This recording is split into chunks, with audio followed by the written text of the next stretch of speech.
Good afternoon, Eleanor Filliby here at CityL News. So I have Lee Welling, sports correspondent for Al Jazeera, 30 years experience, who will be discussing the impact Brexit has had on the sports industry. Well, it's about to have quite a big impact, isn't it? But I think we have to be honest at first that I know people love football and they love sport.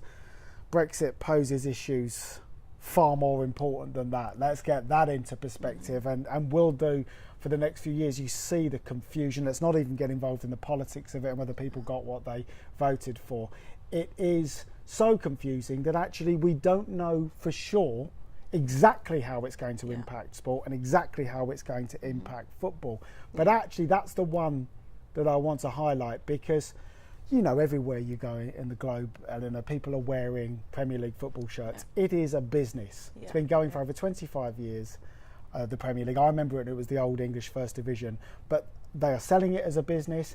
It is watched by so many people around the globe, and they want to know whether they're still getting the same product, as we'll call it now. It's painful to call it that, but that's what people will want to know, whether you're in England and you're watching it or wherever you are. Is this still going to be the world's #1 league? And the answer is that there are going to inevitably be changes, but I don't think they'll be as drastic as some people fear. I see. And in terms of football and the Premier League, what's your views on that? Well, I think when you look at how it might impact the Premier League, remember that we're not just dealing, of course, with EU players. Think about non-EU players. You're talking about from all over the globe. Increasingly, so many of the Premier League stars are bought from outside of Europe. It's quite difficult at times. They have to, for instance, have played a certain amount of games for their country for it to work properly. So if you've got a brilliant player who hasn't actually won a cap, as it's called, for their country, that can provide a lot of problems for clubs. So I think they might look to get people on longer contracts. They might be desperate to buy internationals, which is going to drive the cost up, to make sure that those rules are met.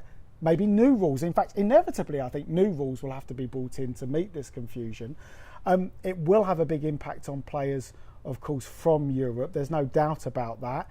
But we'll have to see the specifics of that. And for sure, it might be an opportunity for actually a few more young English players to come through. I don't want to make this look like a really good thing. It's not. But actually there will be that effect, that if you're a young player for someone like Chelsea, you haven't been given an opportunity at your club because there are huge stars from around the globe. This might force a club owner to look and say, OK, we need to bring in a few more English players. And in fact, even the Football Association in England and the heads of the Premier League might actually be able to bring in a few more rules to mean that actually more English players come through when they're no longer governed by the EU. Really fascinating insight there. Thank you very much, Eleanor Filliby and Lee Wellings.